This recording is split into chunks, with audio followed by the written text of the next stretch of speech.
श्रीगुरुवे नमः।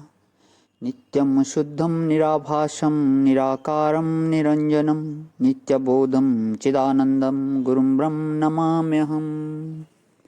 ओम शांति शांति शांति। प्रणाम भवन।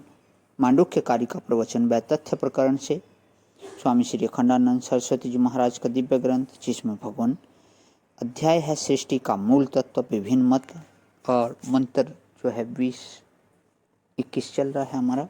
प्राण इति प्राण विदो भूतान इति च तद्विदा। तो इसको आगे करते हुए कि आपको इसका गणित हम बताते हैं। इसका एक हिसाब होता है। देखो, बौद्ध लोग बिना किसी उपादान के ही सृष्टि को मानते हैं। उपादान माने मसाला। जैसे मिट्टी ना हो और घड़ा हो तो घड़े का रूप आप क्या बताएंगे? प्रतीति ना। अब प्रतीति जो है उससे भी यदि सत्ता ना हो तो ना हो और प्रतीति हो तो क्या कहेंगे? बोले कि क्षणिक तो बिना किसी उपादान के विज्ञान ही घटपट मठ सृष्टि के रूप में प्रतीत होता है। प्रतीत्य समुपद्यते ऐसे बोलते हैं, प्रतीत होकर मालूम पड़ता है। तो बौद्ध लोग निरूपादान सृष्टि मानते हैं। निरूपादानवादियों में केवल शून्यवादी विज्ञानवादी बौद्ध हैं। इसके सिवाय जितने सृष्टि के प्रवक्ता हैं वे सृष्टि के उपादान का निरूपण करते हैं। अब देखो, उपादान मानने वालों के दो भेद हैं, एक बहिरंग उपादानवादी और दूसरे अंतरंग उपादानवादी। तो ये जो चारवाक हैं, चार भूत में सृष्टि मानते हैं, ये बहिरंग उपादानवादी हैं। और जो परमाणु से सृष्टि मानते हैं, न्यायिक आदि, वे भी बहिरंग उपादानवादी हैं। सांख्य और योग प्रकृति को उपादान मानते हैं, वे अंतरंग उपादानवादी हैं। क्यों? कार्य सृष्टि तो बाहर है और भीतर अंतःकरण है, और अंतःकरण से भी भीतर सृष्टि का कारण प्रकृति है और उसका भी दृष्टा आत्मा है। तो दृष्टा और अंतःकरण के बीच में स्थित जो प्रकृति है वह अंतरंग उपादान है। तो सांख्य और योग यथा कथनचित जैन अंतरंग उपादानवादी हैं। पूर्व मीमांसक भी अंतरंग उपादानवादी हैं, क्योंकि कर्म का संस्कार अंतरंग होता है।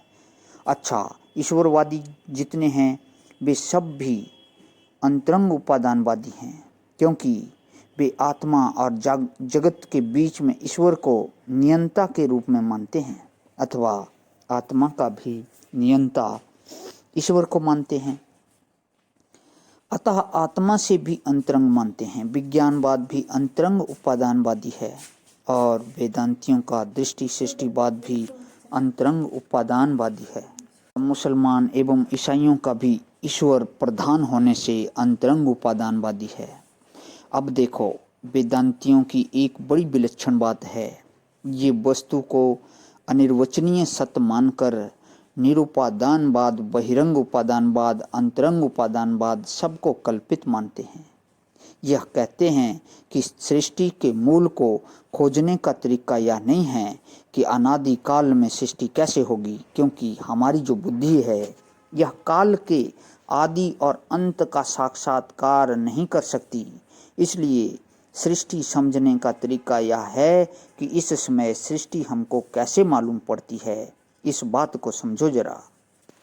तो इंद्रियों के विषय मालूम पड़ते हैं और मन से इंद्रियां मालूम पड़ती हैं। साक्षी को मन मालूम पड़ता है।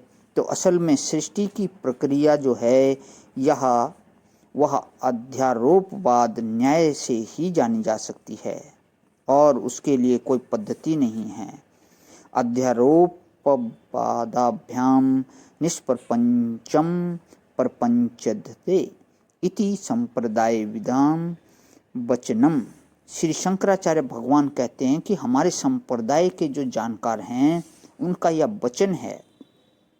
संप्रदाय माने ज्ञान का संप्रदाय, जो ईश्वर से अब तक ज्ञान अविच्छिन्न धारा प्राप्त हुई है, उसमें यह बात प्रसिद्ध है कि अध्यारोप और अपवाद के द्वारा ही सृष्टि के मूल रहस्य को समझा जा सकता है। प्रणाम भगवान। आज ही विराम। ओम शांति शांति शांति।